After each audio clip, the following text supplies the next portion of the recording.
Dipersembahkan oleh Bismillahirrahmanirrahim.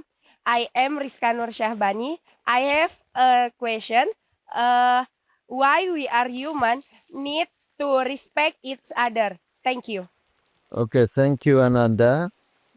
Pertanyaannya tentang mengapa manusia perlu memanusiakan manusia lain. Jawabannya adalah karena manusia tidak hidup sendiri di muka bumi ini, tapi hidup bersama dengan manusia-manusia lain dan bahkan dengan makhluk ciptaan Allah yang lain, baik flora maupun fauna, tumbuh-tumbuhan, hewan, dan juga ada makhluk-makhluk lain gitu.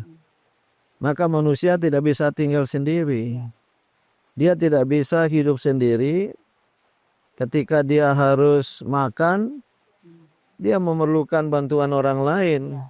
Para petani yang menanam bahan-bahan makanan untuk kita. Dia tidak bisa hidup sendiri. Karena untuk berpakaian harus dengan mengandalkan dukungan bantuan manusia-manusia lain yang memproduksi ya bahan-bahan pakaian, sandang, pangan, papan gitu. Oleh karena itulah manusia meniscayakan bekerja hidup bersama manusia lain, dan oleh karena itulah manusia itu harus memanusiakan manusia lain. Jangan menganggap dirinya saja sebagai manusia, seolah-olah manusia lain bukan manusia gitu.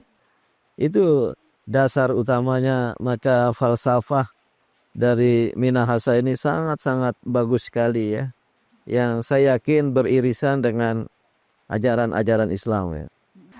Mungkin kita harus mengulang lagi, harus betul-betul menghayati kata-kata itu demi memanusiakan orang lain. Karena sekarang ini jarang sekali. Ya itulah sebabnya kita mengangkat tema ini lewat dialog Ramadan ini.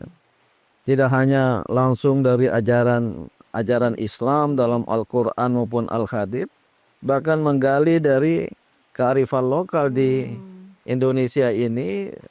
Dan oleh karena itulah ya, manusia ini perlu belajar dari hikmah, kebijaksanaan dari manapun datangnya, dan apalagi itu bersesuaian dengan agama kita, seperti pepatah dari Manado ini. Kenapa dalam Islam itu konteks beriman kepada hari akhir itu diselaraskan dengan memanusiakan manusia gitu, menghargai tamu? Tadi jawabannya sudah saya nyatakan, karena kita tidak bisa hidup sendiri. Dan tetangga itu adalah manusia yang terdekat dengan kita, selain anggota keluarga kita di rumah ya. Anak, mungkin ada keponakan, ada cucu. Tapi di luar rumah kita tetangga. Maka Islam luar biasa hadis itu. Ya, seorang yang beriman pada Allah dan hari akhir, mukmin mukminah sejati adalah yang memuliakan tetangganya. Apalagi kalau tinggal di desa khususnya, maupun di kota, tapi di kota agak jarang. Manusia hidup secara berkelompok dalam sebuah paguyuban, guyub, rukun dan damai dengan tetangga. Bahkan saling membantu. Seperti bulan puasa ini, jelang buka puasa tetangga kita kirim makanan. Kita pun harus membalas kan. Itu antara lain manifestasi memanusiakan manusia lain dengan memanusiakan tetangga terdekat dan juga tamu.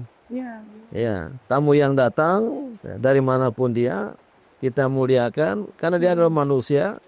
Dan yang kedua, boleh jadi dia membawa manfaat. Apalagi kalau tamunya bawa oleh-oleh. Kita pun kemudian harus membalasnya dengan oleh-oleh gitu. Makanya di dalam Al-Quran itu disebutkan walaqad karramna bani adama wa hamalnahum fil barri wal bahri wa razaqnahum minat thayyibati wa faddalnahum ala katsirin mimman khalaqna tafdila. Itu di dalam Al-Isra sudah disebutkan bahwa Allah sudah memuliakan manusia supaya kita juga memuliakan yang lain gitu. Karena kita sudah diciptakan seperti itu mulia, dan harus sadar bahwa kita itu diciptakan walaupun mulia pun kita lemah, tidak sesempurna yang seharusnya. Kenapa? Supaya kita menghargai orang lain lebih.